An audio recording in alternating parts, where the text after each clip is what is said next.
transcribes. Oh, okay. So this represents mostly of my PhD work with Dennis Oman. Here is an example of Pseudomonas growing on sheep blood agar plates. So this is a simple experiment where we struck out Pseudomonas aeruginosa. On the left, you can see these colonies that are very goopy with a lot of slime. The slime is basically alginate produced by the bacterium in response to environmental stimuli. Under certain conditions, it will produce that.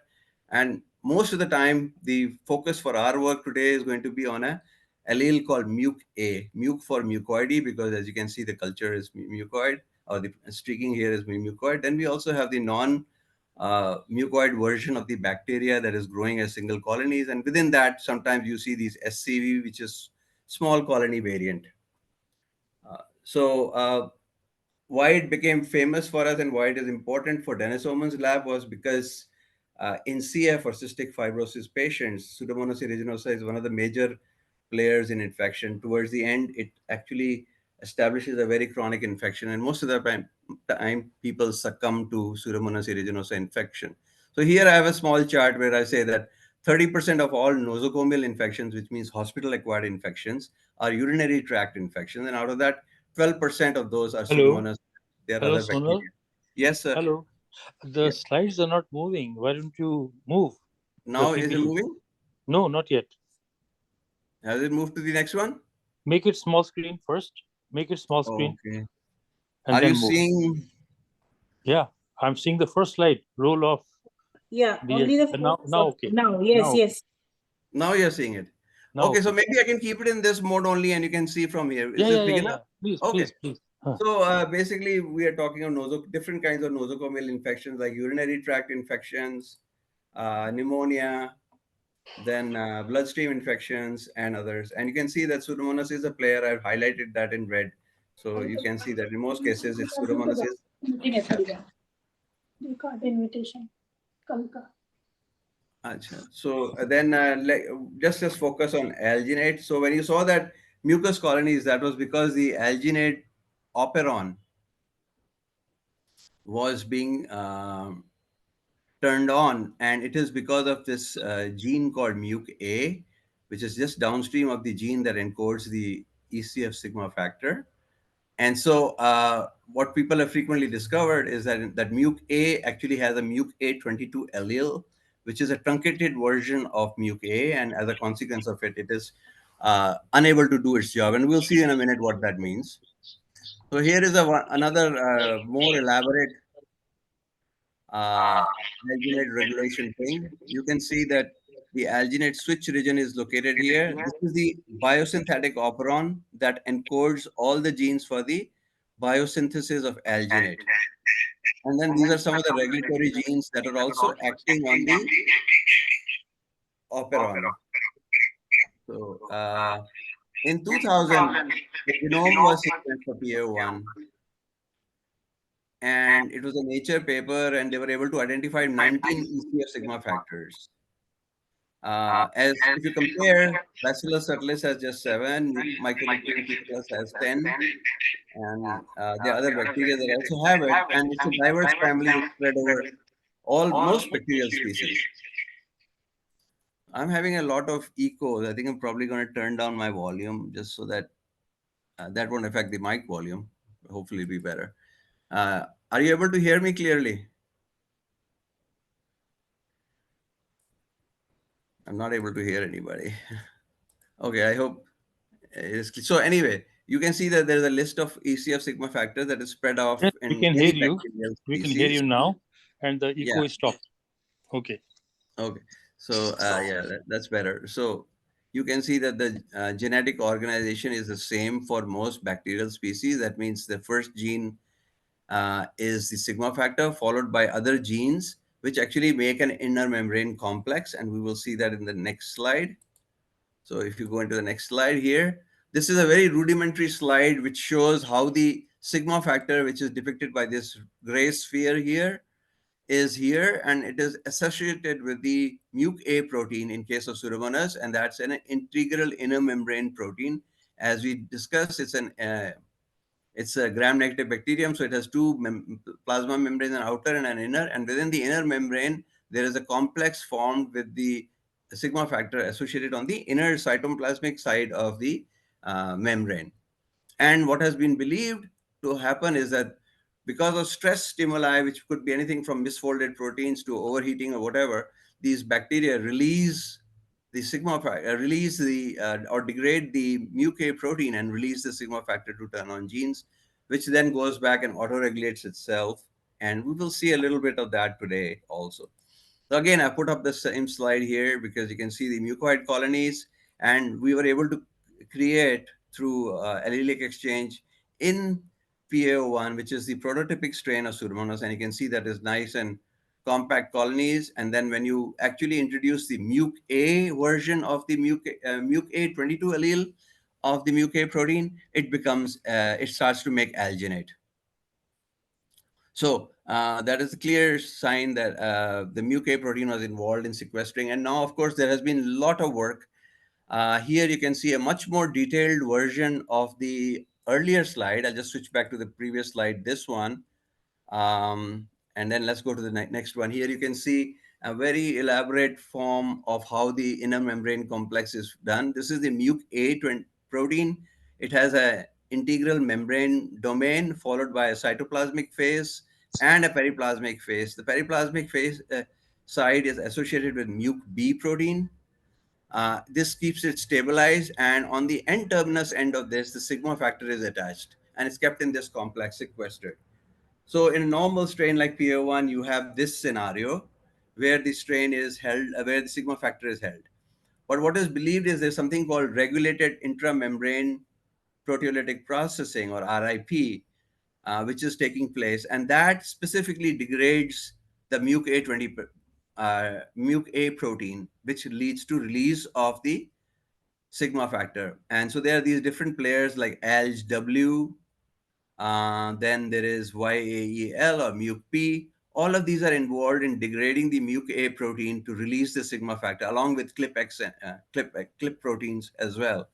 So the sigma factor is released, and then that turns on a whole bunch of genes. So that is sort of the regulatory mechanism that we have understood through molecular genetics. And we have also shown that this protein then auto-regulates itself also. And because it is able to auto-regulate, it's able to re- reform all these components and reassemble an inner membrane complex. So this is believed to be a stress phase and a recovery from stress phase. So once the stress phase has happened, the sigma factor is released, it turns on the sigma 22 gene along with a whole bunch of other genes, which is called its regulon or stimulon. And we will see some of those targets today.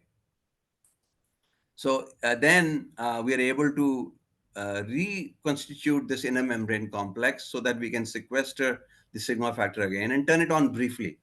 Um, so when I joined the laboratory, I decided to do a reverse genetic approach because we tried molecular genetic approaches and some of them were not successful. So, excuse me for that. The hypothesis was to examine alternate gene targets for the sigma factor ALGT, or it's also called LGU or sigma 22. And the idea was, well, if a gene is expressed in a particular condition, then it'll make protein. And that protein, we can go back and look at it from a perspective of proteomics. We can go and see what proteomes are turned, what is the difference in proteome profiles of the wild type PAO1 and its derivative PDO300, which carries the MUK22 allele. So the MUK22 allele is in PDO300. It makes a lot of alginate. So it's called ALGT phenotype. And if it doesn't make any, it's called an ALGT minus phenotype. So this is an example of some 2D gels that I did a long time ago. This is 1999. People used to do 2D gels back then. So it's a trip back in history. You can see these 2D gels, and somewhere here you can see this label hide.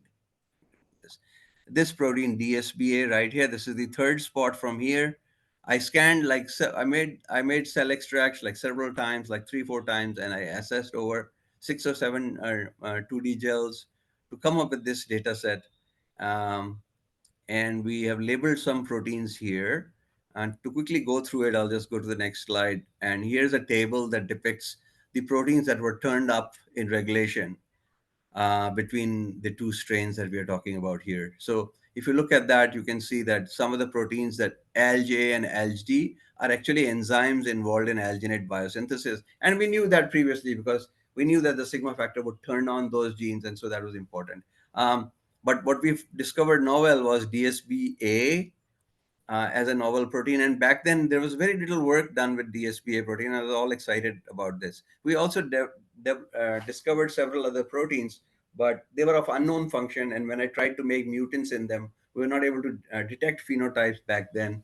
And only now we are having a better idea of what those proteins might be doing. And I'll talk towards the end with that. So, okay, we have this table. We know that these proteins are turned on. What is next? We know that the proteins are, the genes, of course, would be turned on by the sigma factor.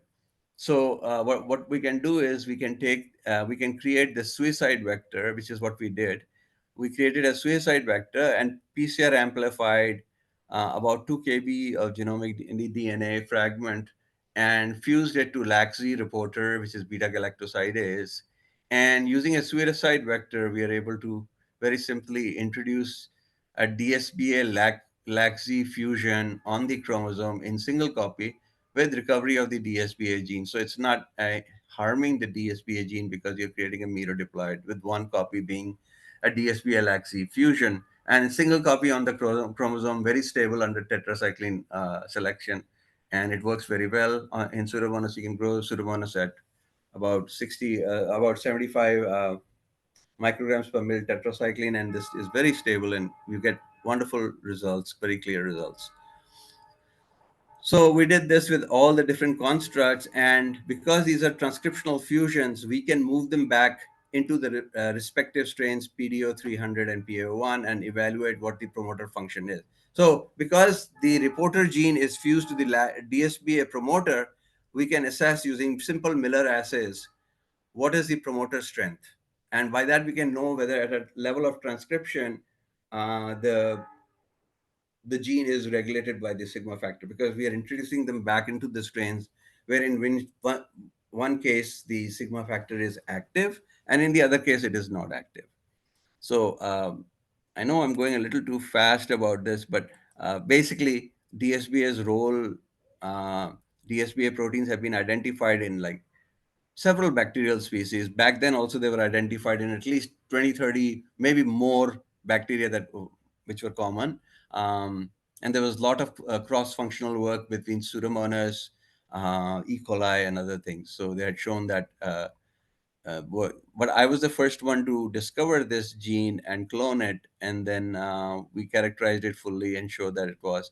Interestingly, there was another DSBA gene also. So in Pseudomonas, it has two DSBAs. One is labeled DSBA1 and the other DSBA2. So most of the work that you're seeing is with DSBA1. When we knocked out DSBA2, we got no phenotype, and we couldn't characterize that further. So we didn't follow that up for my dissertation at that time.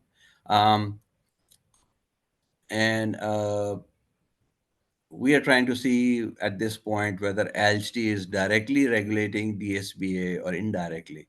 So I went on to do some promoter mapping studies where I went and I remember at that time, very little genomes were sequenced. And at the time when I was doing the DSPA work, I don't think Pseudomonas genome was completely even sequenced because this is 23-year-old work. So we were able to get this region from contigs, which are basically small assemblies of the genome that had not been assembled in its entirety as a chromosome, as a whole genome sequencing project. There were just small contigs available, and you could go through those contigs, and if you had your gene characterized or found, you can do this.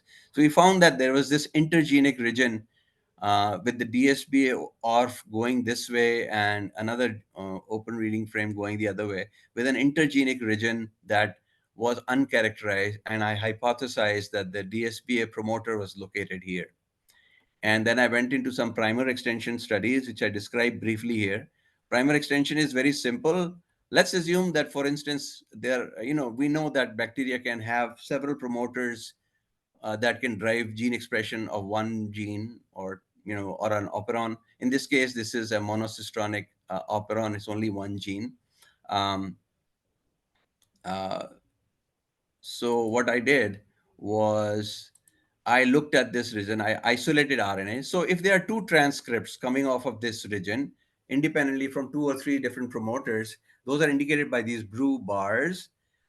We generated primers that would bind to some of this region right here, and we end labeled it with 33 33p, and then we reverse transcribe. We did a reverse transcription reaction to show to basically see whether we are these things would act as templates, and this primer would be extended. That's why it's called primer extension, and it would go to the very end of the transcript and stop.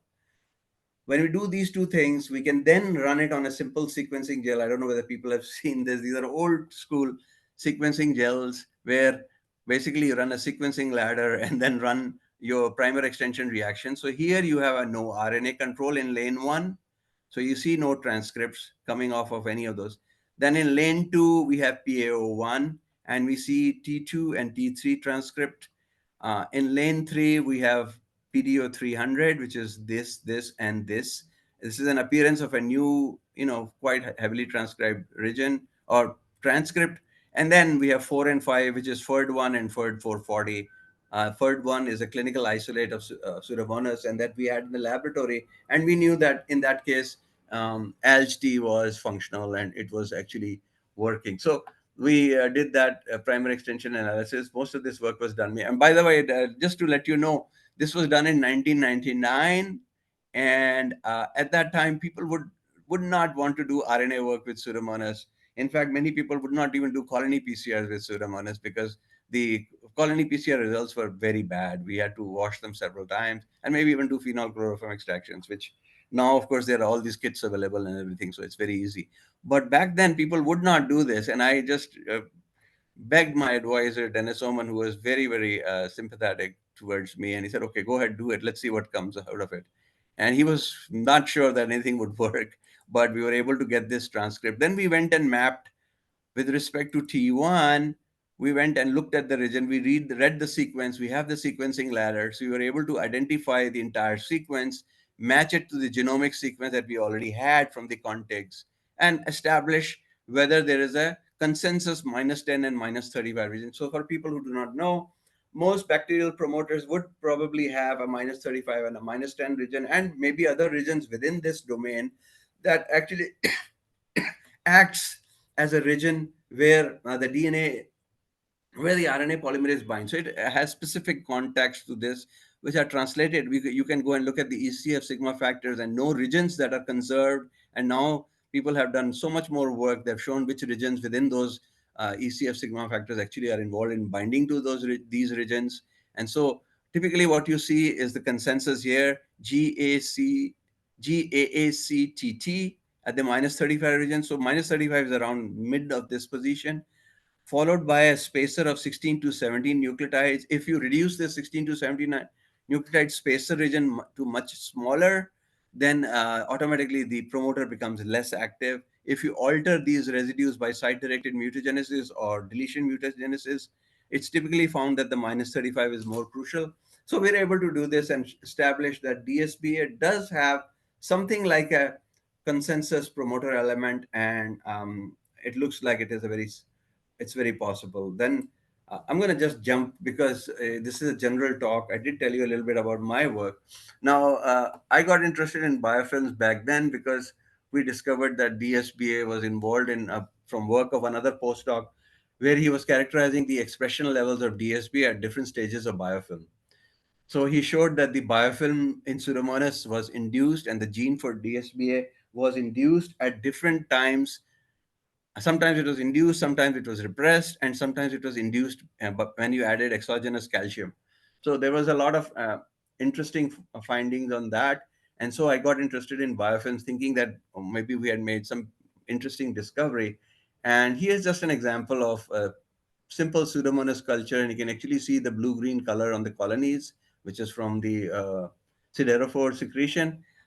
In this case, people have tried taking different medical implants. Why is it crucial? Because when you put medical implants for long durations, they can occasionally get infected. And we can study in high throughput by cutting pieces of these medical implants and getting the material and putting it in 96 well plates and then testing biofilm forming capability of any strain that we have.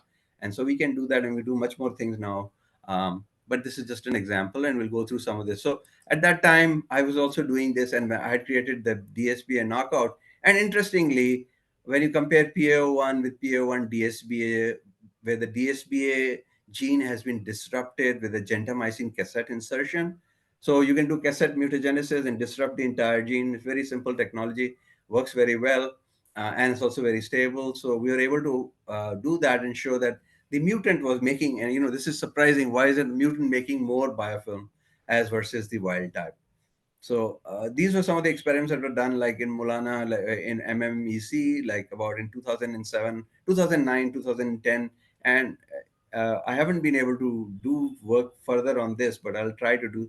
Here are some other time points where we had shown formation of this. And then this is one where we incubated the biofilm on aluminum coupons. This is on plastic, and this is, I think, on glass. Um, then what we did is here we, because the biofilms were forming better on the DSPA mutant, we actually allowed the biofilms to grow for 12 hours and then at 37 degrees centigrade. And then we washed the aluminum coupons and restained them uh, with crystal violet here, not Kumasi, crystal violet. And we also calculated the CFUs that we obtained after incubation. And we were able to show that the PA1 DSP mutant is able to form even more number of cells that are stably growing on the plates, on the coupons, and at the same time, the staining is more. But there is just to go back again, go to another. Why is there an increase in the mutant DSPA? Why do we see this increase in biofilm capacity? Well, while doing this, I also read that Pseudomonas putida, which is a plant pathogen, the DSPA knockout has a higher propensity to form biofilm. And because they're Pseudomonas, there may be some similarity in the regulatory mechanisms, and we can't discuss that in one lecture. So there is what has been shown is that there's an increased expression of exopolysaccharide secretion, and crystal violet will stain exopolysaccharide also. So we need to, of course, delineate in Pseudomonas aeruginosa, if you want to carry this further, as to what is happening, whether it is an effect on alginate or whether it's an effect on other exopolysaccharides like PSL and PAL. And so we have to do these kind of work to further characterize this. So after my PhD, what did I do? I got my PhD in December of 2000, and then I did a postdoctoral fellowship because I had just done a lot of proteomics work. I was into all this genomics and omics technology. So I went and worked for a startup biotech company for a year, which was called HMG Inc. And it was also in the New Jersey biotech corridor. So there was a good chance to get better job opportunities. So I went there. Um, and then I did 2, 3 postdocs working with different bacteria, trying to characterize DSPA-like proteins because I got really fascinated with DSPA. And so I'm going to share some of that work. Here's me working in Massachusetts, where I actually recloned, because I was interested in this project, I recloned the DSPA ortholog found in the uh, pathogen Haemophilus influenzae. It's called POR for periplasmic oxidoreductase, just like DSBA and Pseudomonas. POR is located in the periplasmic space, but Haemophilus is totally different. And as a side note, so Haemophilus influenzae, if you know, was the first bacterial genome to be sequenced.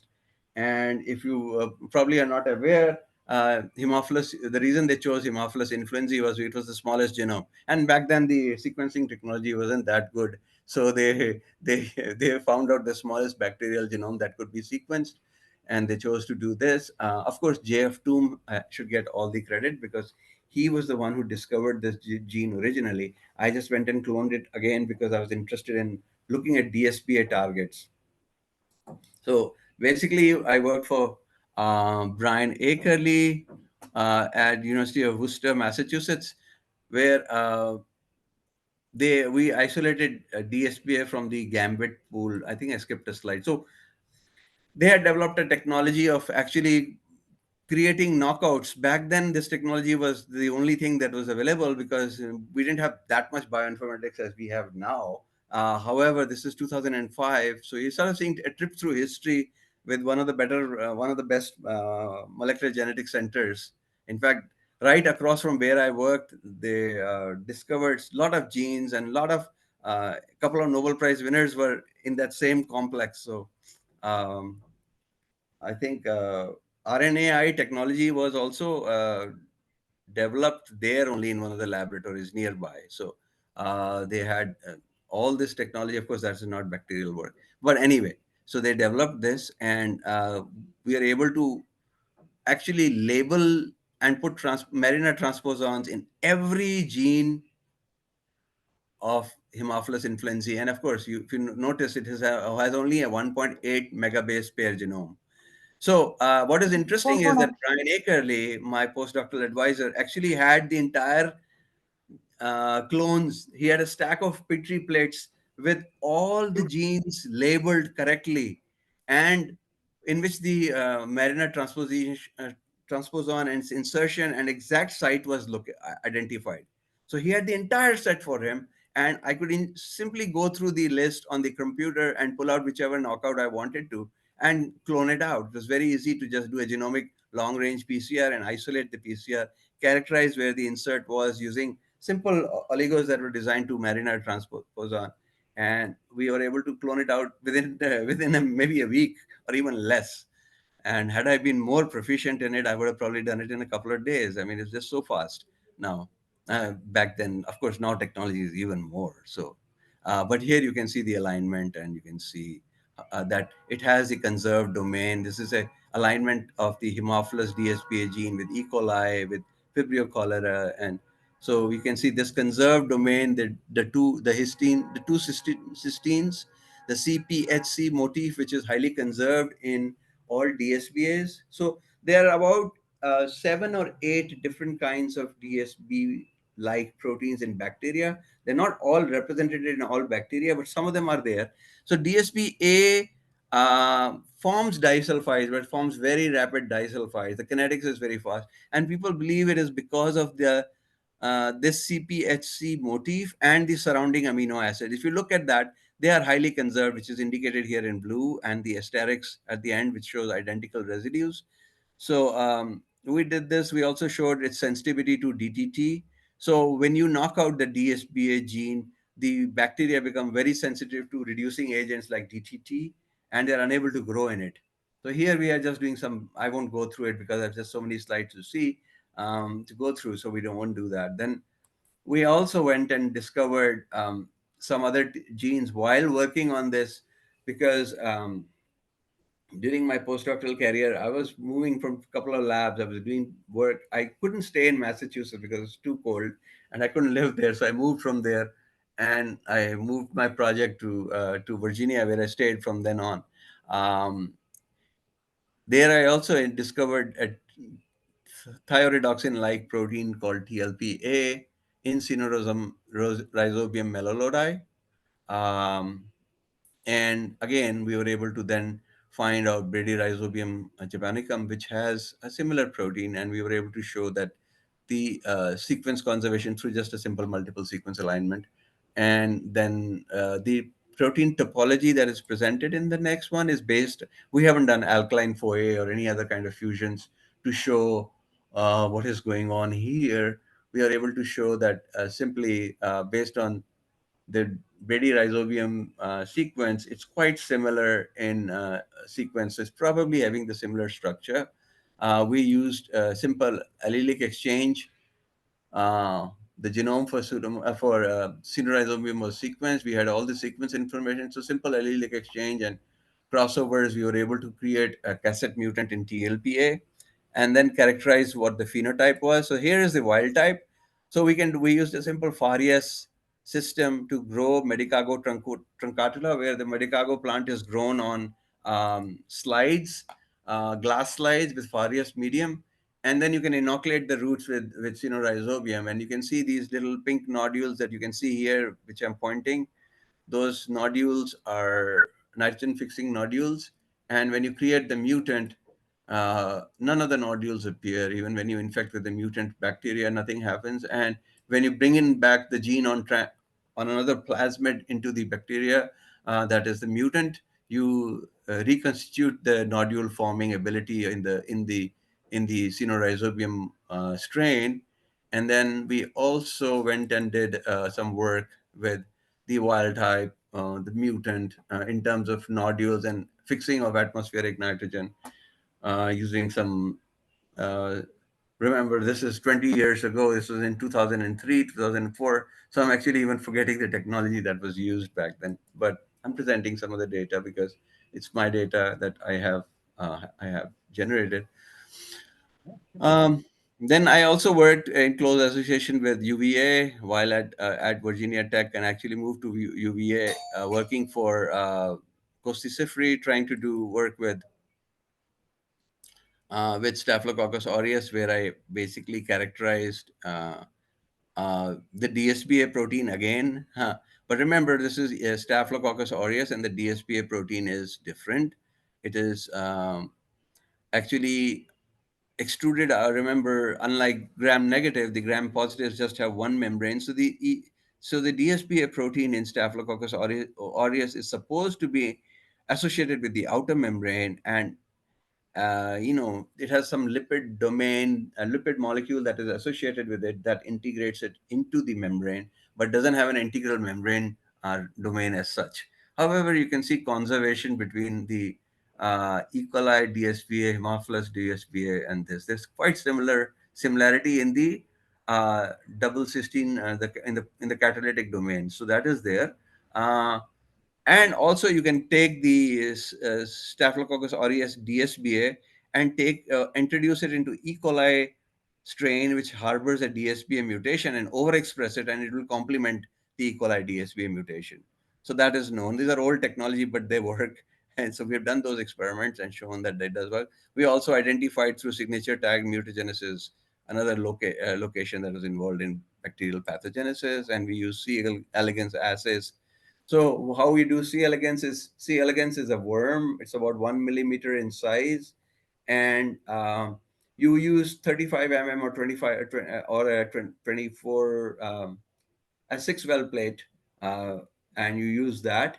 So these are 25 plates that you pour a specific media like into it, and you grow it on OP50, which is an E. coli strain that C. elegans feeds and lives fine because it's not pathogenic. However, if you want to check pathogenicity of any bacterial species, you can grow that instead of OP50 and compare the lifespan of C. elegans grown on that media with either a mutant or with OP50, and see what happens to the we call it killing curves, which you have seen in the next figure right here. I'll show you. So here you can see worm growing, moving through, and these little lines on the media are just tracks of the worm as it moves through it, and you can see some eggs also, and some small larval stages of the worm, because it goes through larval stages, instar like things. So here we have a killing curve. This red line indicates the prototypic strain for a bacteria. Like here in this case, we are using 8325, which is a Staph aureus strain, or Newman, which is a prototypic Staphylococcus strain used, and people make mutants in those strains to characterize genes and find out things like that. So typically, we go and we put like 6 or 7 worms on top of the agar plate with the particular strain growing, and then we evaluate on a daily basis, or every few hours we evaluate initially, and then we look at the killing curve. This is called a killing curve. And then when you place mutants that are actually killing, that are taking a different time or something, they will take a longer time here, and as versus the wild type. So the wild type will kill the worm faster, and if you have a gene that is defective in pathogenesis, or which leads to a deficit in pathogenesis, then that particular gene will take a longer time to kill the worm, which is what you're seeing here. So these are 2 strains, and that's what we do. We also did biofilm assays with the different strains of of Staph aureus, and try to identify if they were deficient in this 6A5 is the mutation in the NAGD locus that we identified from signature tag mutagenesis strategy. Now, anyway, that sort of comes to the end of my talk. You can see that I worked with DSPA molecules, and I've been fascinated with these proteins. So over the last 2, 3 years, I actually started working for Quick School, and I had some online students come in, and they were working as interns, and so we tried to develop something with them. So the idea was to develop a high throughput way to assess biofilm on plant tissue. And the reason I mentioned that is because while developing courses for James Lind Institute, I thought about this concept with some people while I was discussing on LinkedIn, and they had shown that um, bacteria would grow on different plants of economic importance like walnuts and things like that. And they had been working on walnut and shown that some bacteria would actually grow on the kernels and things like that. And I thought of it from a perspective of, well, if they're growing on the kernel, then they can be a source of a mitis-based transmission, and we need to take a look at that. So I discussed with some people on LinkedIn about some projects with growing on implants, but there I have no expertise, so I cannot go in that. But nowadays, because there are so many 3D implants, this is something that later on in my life I could probably still do. Understand DSPA biology with respect to omics and biofilm. We don't know enough about it. My students at Quick School have identified some targets from literature searches alone, and we have also shown that another protein called lytic transglycosylase, which is based on just homology alone. It has not been proven to function as a lytic transglycosylase. So it's a component of the ALG regulon, just like DSBA. And my simple running hypothesis is that DSBA upregulation facilitates secretion through the alginate layer. So when you have a bacterial cell that has produced this alginate, there are a lot of virulence factors that Pseudomonas makes. It makes proteases that actually damage the host tissue. But when you have a lot of alginate on the surface layer, you are not able to find a lot of um bacteria, a lot of those proteases in the supernatant. So when you do planktonic studies, you don't find that in the supernatant. It'd be fascinating to see what happens in mixed biofilms or just in biofilms. What is happening when you have alginate and you have uh, these different proteases? What is their level of secretion in uh, alginate minus strain and an alginate plus strain? So we're coming towards the end of my talk. So here we are going to try and look at this. Some of my students have characterized this, and I'm trying to persuade my former PhD advisor from 23 years ago to publish one of my papers, so that we can see whether we can do some work and finish that up. Uh, we have some interesting information that that particular protein also binds potassium ions. So we have done the analysis. We've shown that all the amino acid residues that are implicated in binding potassium ions based on some NMR studies with the E. coli protein are also actually present in the Pseudomonas version. So we can simply see whether they do, see whether that can be pursued further. Then I'm trying to think of developing ways to develop this project. Um, so my professional interest has always been DSPA, biology, biofilm. More recently, people have shown that uh, in mixed biofilms, when you grow Pseudomonas alone, the the surface component of the bacterial cell, the outer membrane and the outer surface, the proteins that are represented there change when you actually uh, inoculate and put some other bacteria in there along with it. So if you grow Pseudomonas aeruginosa in single species biofilm, it forms different surfaceome as versus if it is grown with, say, another bacteria like Staph aureus. And there have been a lot of studies with Staph aureus there. So some of my interns have done some of those basic projects with that, and then looking for some PhD students and some collaboration with fellow scientists. So that's about where I am right now. And with that, I'd like to end my talk. This is me in 2004 with Dennis Oman. Dennis Oman was my PhD advisor back then. These are some of my friends back in JNU, and this is in Mulana. And I didn't mention that I actually started my PhD in virology with Lorraine Alberton, and I characterized the receptor for that virus along with some other studies that I was doing. And then I moved to Dennis's lab because I didn't like just mutagenizing a virus receptor, but She was my first PhD advisor. So I'm very thankful to her and thankful to Dennis, of course.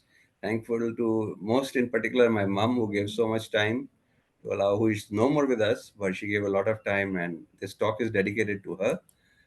This is just a end of the seminar or talk.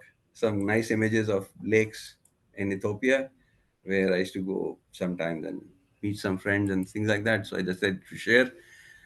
With that, I come to the end of the talk, and if any people have some questions from me, feel free to ask. Yes. Dr. Virdi, Dr. Virdi, I request you to ask something. Yeah, I think I have uh, I have already posted my comments in the comment section. Swaranjit, you can read some of them and You ask. can you can ask directly, sir, to Kumar. That'll be No, better. Yeah. Oh, yeah. What is the current status see, from literature, role of DSP isomerases in bacterial pathogen? So one of the current status is that with DSPA, some people are making peptidomimetics. okay, And there is a lot of work with by Jenny Martin, who does not work with it anymore. There are some other people who are working with it now. She used to start, was working with that, but okay, whatever has happened, she's moved on from science.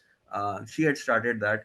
So there are people who are making that, and there have been some studies with the cognate protein. So when in the DSPA protein forms the disulfide bonds, it gets reduced, and it's the DSBB protein that then supposedly reoxidizes it. And so people have made peptidomimetics to DSBB. Now I don't know why they didn't make it to DSBBA in that experiment, but they did make it in that, and they're able to show that there is some inhibition in the activity. So there are a couple of papers from some groups there on that, and that's the latest in okay, that area. From my side, I have been only interested in the biofilm aspect of it. But I unfortunately don't have my molecular genetics tools here. I don't have the strains that can make. But you can very easily, for instance, take DSBA knockouts and assess for biofilms formed with other bacteria. We have all the data to show, but nobody has looked at DSBA per se, the mutant per se, and what is going on with that bacteria, that bacterial strain, and how is its surface protein structure, profile see, changing.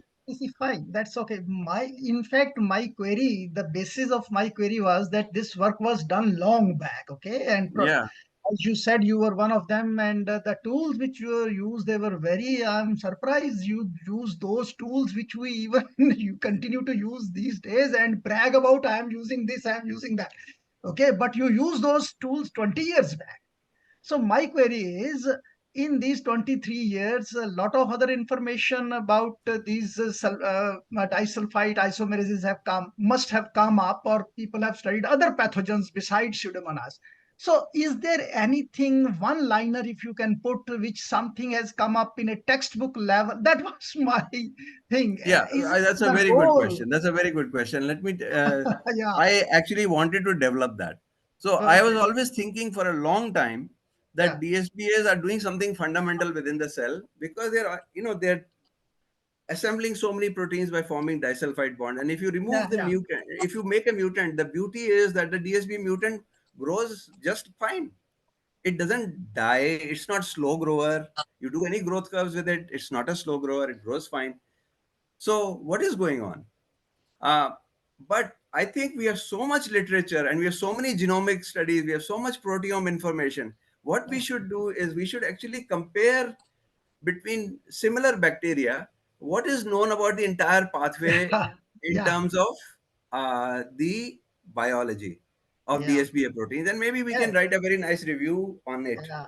That's asking them. probably somebody has not picked up that comparative thing and come up, okay, look, at a line, a small line which can be incorporated in a textbook or so. So Yeah. that is one thing I was interested in, that you'd studied it so long back, and very interesting. And another Yeah. thing, of course, you see, I'm so surprised that even after 23, 24 years, you are able to recall everything with so much clarity and then speak also with so much of clarity. Yeah, I'm really That's surprised. very nice of you. Thank you so much. I And appreciate that. very But there interesting. has been a lot of development, and I think what we should be doing is looking at not just one omic study like proteomics. We should combine omics in all facets, like multi-omic studies. Yeah, yeah, yeah, So yeah. there are also some old-time evidence of showing that when you alter DSBA, some of the two-component regulators, their assembly is also affected because they have disulfide bonds. So that Yes, means yes, maybe it is, there is some reverse feedback internally to the cell. yes. I haven't shown you some of the data where they have shown that we have shown convincingly that when you delete the alginate operon and produce no alginate, when the ALGT is active, we're able to show that there is an increase in the secretion of extracellular proteases, that LAS A, LAS B, exotoxin, all of these are increased.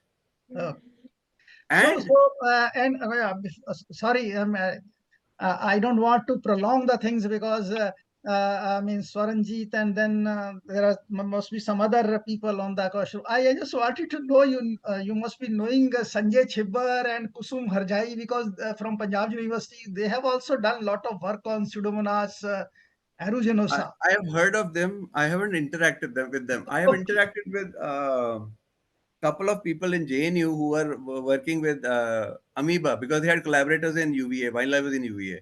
Ha ha ha. So I know of them, but unfortunately, I didn't come towards Punjab University side. But of course, now we can Okay. interact.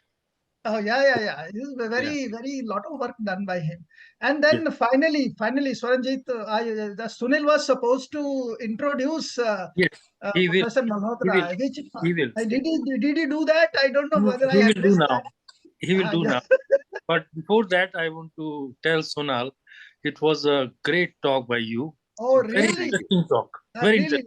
I liked it very much. I Thank liked you. it very much. Okay, Very Sunil. interesting talk. I think it was just hardly, I think, half an hour back. I received the information, and I said I must attend this lecture. And And very interesting, he very speaks interesting, so Professor fluently. Malhotra. Sonal speaks so fluently and very good Yes. English. Yeah, So I congratulate him. really, really appreciate that. Appreciate that. Okay, Thank Yes. you Sunil. so much. Thank you. Okay, Thank you. Thank you thank very you. much, My pleasure. Dr. My Sonal pleasure. Malhotra. My So, pleasure. Indeed. and respected sir, Dr. Jugraj sir, and Virdi sir, and other members also, MBSI members. So, I would like to thank you for this wonderful talk, I can say, because even I just want to say about this talk that no comparison. Actually, there is no comparison because so Dr. Sonal is explained, see, this is the, sir, I want to add that this is the experience and this is exposure from the, like, foreign from United States of America. If sir was there as a postdoc fellow and sir has done on like huge work on this disulfide isomerase and bacterial pathogenesis. If we'll go like sir is doing means this is, you can say, the fruit of the research comes after, after a long time.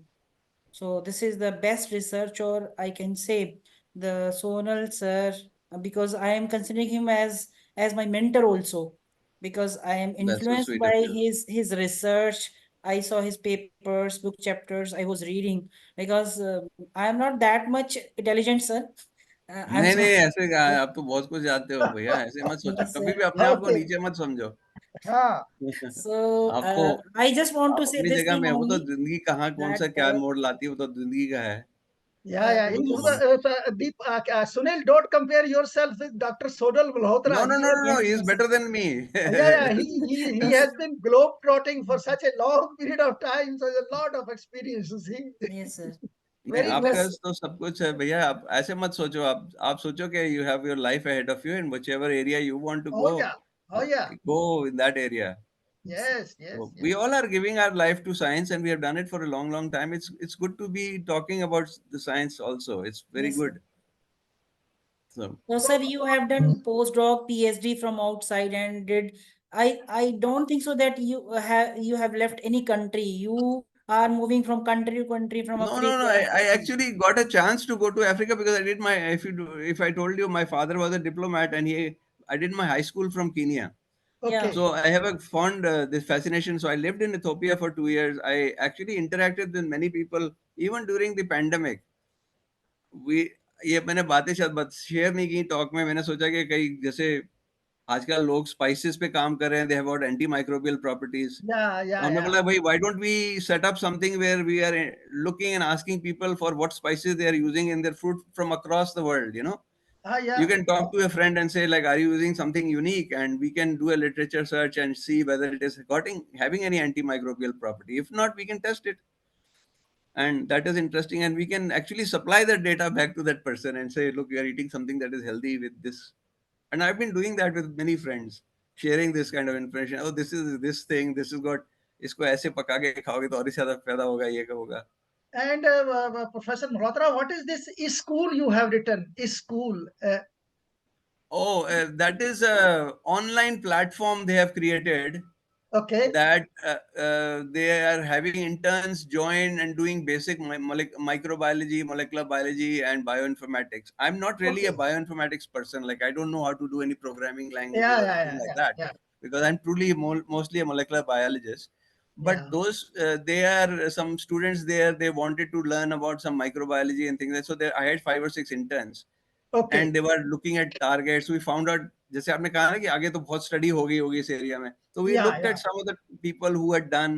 We are also looking at now, because the DSBAs are conserved and people have designed a peptidomimetics to some of these specific areas. So as a teaching tool, we Hmm. can always try to do some basic structural basic things, studies where people can look at where a peptidomimetic could bind. What if we change some amino acid residue? We did some alignments. So simple projects for MSc students and PhD Yeah, students, not PhD, yeah, MSc student, can be created. yeah, yeah. Okay. 6 month projects जो होते हैं हमके आपके Okay. Colleges वगैरह में, universities में, तो वो आप इजीली क्रिएट कर सकते हैं. तो we have that facility to talk online. And some of the students knew of some software I did not know about. So I said, you make a list of all the software and let all the faculty and other people work with it and learn, so that tomorrow we can say, okay, we can. So once you have all this information, we may be Hmm. able to maybe identify some domain, or at least study about it, and say, Yeah. make my prediction and see whether it is possible to see if some other peptidomimetic can be made by docking studies. Sure. Sure. So, Okay. Thank you very much. So nice of thank you you. ji. Thank Thank you you, very sir. Thank you, take care. much. Okay, stop. Oh my God. All right, Okay. Doctor Bye. स्वरनजीत, आपको और question है मेरे से कुछ? Nee, I'm so happy and very, very good talk. Thank you so Thank you much. so much. Thank you Thank so you. much, sir. Okay, God Swaranjit. bless you, and thank you for inviting me. I appreciate it. Take care. Thank you. Thank you.